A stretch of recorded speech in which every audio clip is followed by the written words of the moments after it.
National Unity Platform presidential candidate Robert Kyagulanyi and his supporters have undergone while campaigning in Acholi, West Nile, Ankole, Kawempe, and various parts of the country is totally unacceptable and needs to be condemned by all. The excessive use of force and the ugly scenes of brutality which we witnessed in Gulu on the 6th of December are totally uncalled for and should be discouraged at all costs. The UPC joins other stakeholders to demand immediate investigation into the matter and bring the culprits to book.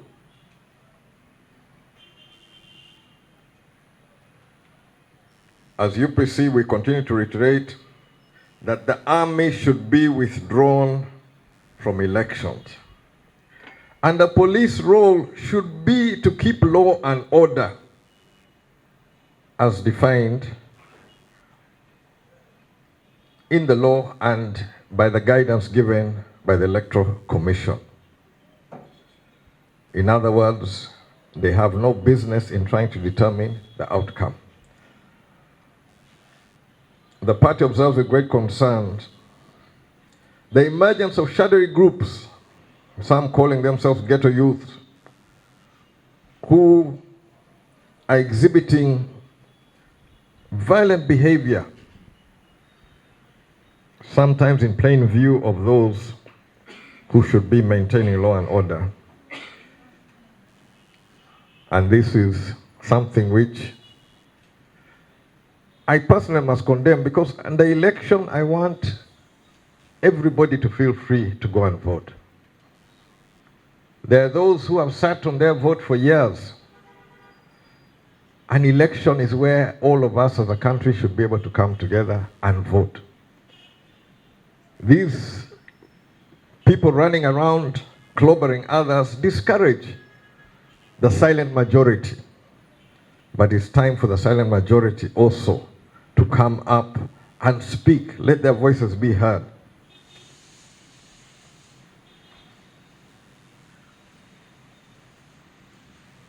I would love that the national campaigns be conducted in a free atmosphere. And as UPC, we're committed to doing our campaigns and giving our issue-based approaches to the problems which the people of Uganda face, and do it in a peaceful way. And they're being clobbered by people in uniform, masked, hounding them down. No. Let's have an honest conversation on the future of Uganda. That's what an election is about. If you have the best ideas for Uganda, please present them. The people of Uganda are not stupid. They should be able to see which is a good idea, which is not. If they don't support some of your ideas, it's time for you to revise, to look at what is wrong. Let's have that honest conversation. That's what an election is about. We're all Ugandans. After election, we'll still be Ugandans, and we should be in Uganda. We should not be meting out this kind of unreasonable, unfettered injustice in the full view. So don't, this excuse that no, some of them are, I am seeing people who have got the training, the absolute highest training to defend the citizens of Uganda, unleashing that training on the people of Uganda. That's wrong. You are the first people in the line of defense. If Uganda is under attack, if we are under attack, we expect you to be in the forefront to defend us. If terrorists are attacking, you're supposed to be defending us, not beating us.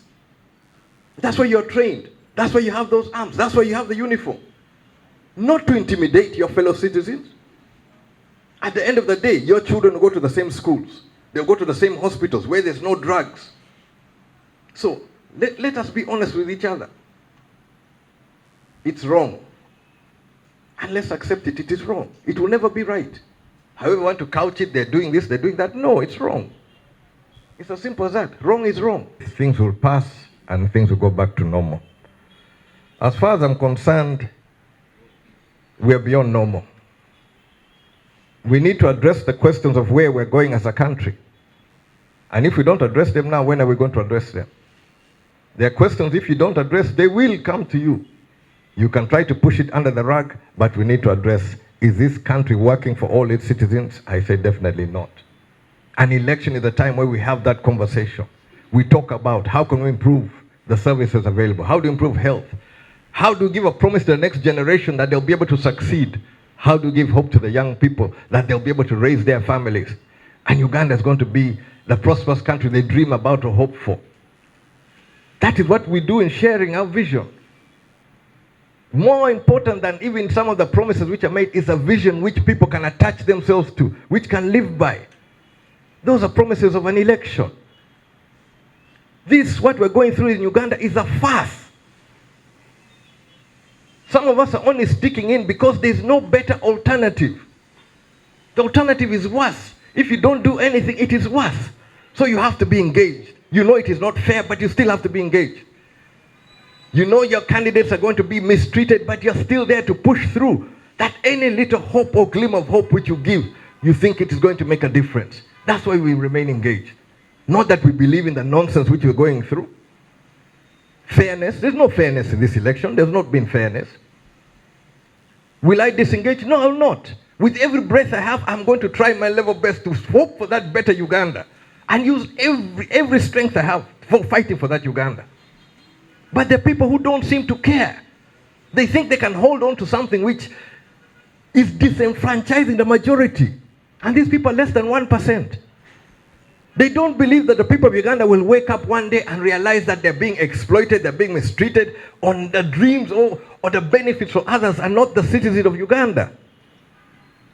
I want to be distinguished that when the question was asked, I stood with the people of Uganda. I've always stood with the people of Uganda. And I hope UPC will do. And the UPC candidates will always stand by the people of Uganda. So what is wrong will be wrong and it will remain wrong. Yes, sir. Thank you. The last time we knew that you were disqualified for being a presidential candidate, you went to court. How far with that process? And if not, we understand you are in a good relationship with NEP. Are you endorsing any of the 8 presidential candidates in the race? Thank you very much. Let me put it clear, and this is a message I've been putting as I joined the campaign trail. Despite all the semantics and all the going on, I hold Yoweri Kaguta Museveni responsible for my disqualification. And I've been communicating it to all the members who support Jimmy Akena that it is Yoweri Kaguta Museveni who is responsible for Akena not being on the ballot. And as such, my communication to them is that Yoweri Kaguta Museveni cannot benefit from Akena not being on the ballot. So anybody who wanted to vote for Akena, please, please, please do not vote for Yoweri Kaguta Museveni. That's my message. It has been clear and it is very straightforward. There are 7 other candidates. I said, if you want to vote for any of the 7, please go ahead. I have no difficulty with you voting for the 7, but I insist, do not vote for Yoweri Kaguta Museveni. Now, there are those who said, despite all of that one, they cannot vote for the 7. I said, now, if you cannot vote for the 7, you take your ballot paper and write the name Akena. Put Akena on the ballot. They have refused to put my picture. They have refused to put me there. You write my name there. That is my message to my voters. Yoweri, no. All circumstances, Yoweri, no. The rest, feel free. If you can't, write Akena. Is there any ambiguity here? It is very straightforward, very clear. No, it is not, Mr. President. It's very clear. I mean, you as in your position as the party president. You are trying to get a politician, or I would say the son of a politician's politician, and you want to try to trick him into saying something he doesn't want to say. That will never happen. All these years I've been in politics, and you think you're going to corner me like this? Campaigning and elections. The right to campaign also gives you the right not to campaign. You can campaign for or campaign against, all within the right. I can speak nice or I can speak badly. It's all my choice. So, Campaigning for a candidate is every citizen's right. Campaigning against a candidate is also a right of a citizen. And if you're a Democrat, you will defend the right of a citizen to campaign for or against you, even as a candidate. That is the essence of democracy. When it is aggregated, you have an idea of where people stand, what people hope for. Now, in 1961, there was an election in Uganda. And it was boycotted largely. In the whole of Buganda, about 36,000 people registered. Those are the ones who registered. The ones who went to vote were even less. The people who were entitled were over 1.5 million to register. So by boycotting the 61 election, they sent a clear message that whoever is there talking is not talking on behalf of the majority of the people.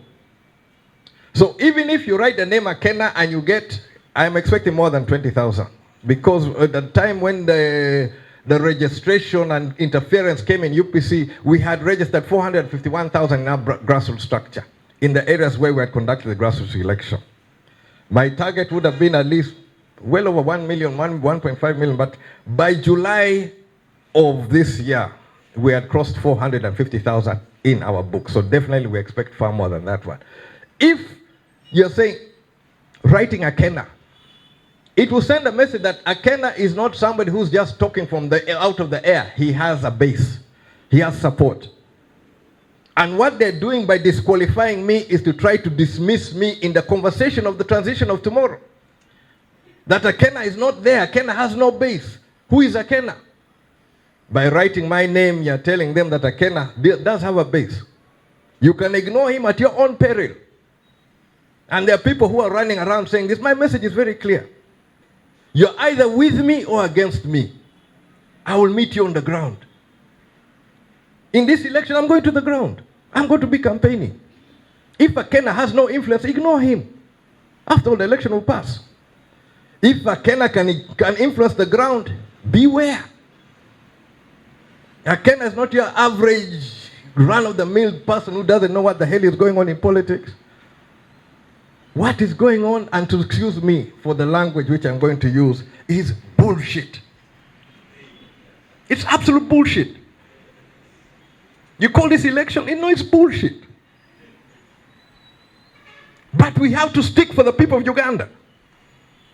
The only better future is when we're involved, when we're trying to guide.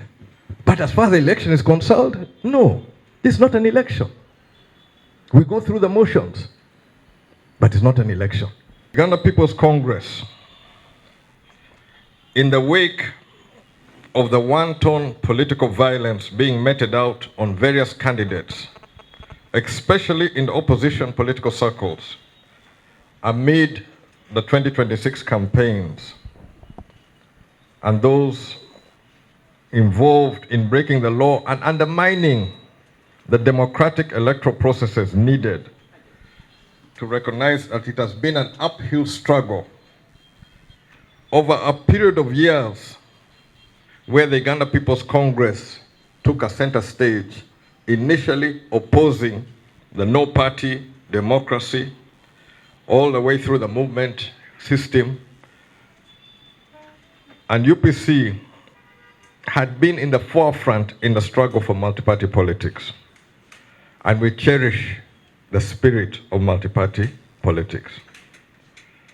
It is disappointing that the agencies of the state, including the police and the army, have failed to note that true multi-party politics is a conversation of the citizens of Uganda amongst themselves.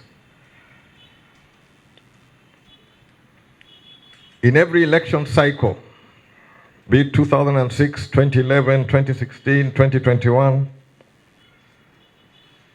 the country has gone through elections and post-elections violence with loss of life and fatalities amongst our citizens.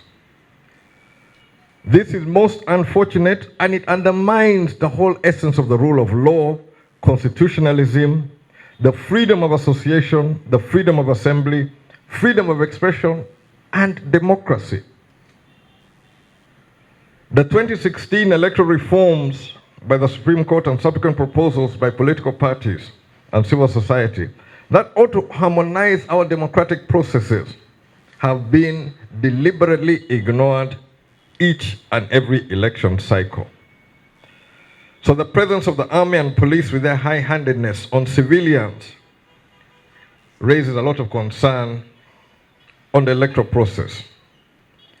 Earlier on, I raised my concern, and it continues to be there, that the internal security organization, I failed to understand their role in and the democratic electoral process, which involves all the citizens of Uganda. But their involvement as far as tracking the collection of signatures for presidential aspirants became apparent, and their involvement in trying to intimidate citizens to withdraw signatures at various levels. The president of the Uganda People's Congress, I had the opportunity to campaign with some of my candidates in Teso, which I began on the 30th of November, and I did most of this campaign from the landing sites of the Greater Lake Kyoga Basin. And largely I highlighted issues concerning the fishing communities, their livelihoods, and the question of compensation of cattle, which affects Teso, Lango, and Acholi, and the unfulfilled promises of the president. It is interesting that I have not been attacked on any of the issues which I raised, but the attacks are coming in a different direction. I also wish to inform members that have been running what we call a UPC Special. It's a tool which we've been using over the years to help fundraising and supporting candidates. I was able to launch this on the 26th of November to collect whatever little funds to support our candidates. Unfortunately, last Wednesday, we were not able to run it because I was coming back from Serere, and while en route, we were not able to run the broadcast. But this evening, we'll be running the broadcast from 8 to 9 p.m., and we have lines for contributions to support the UPC candidates.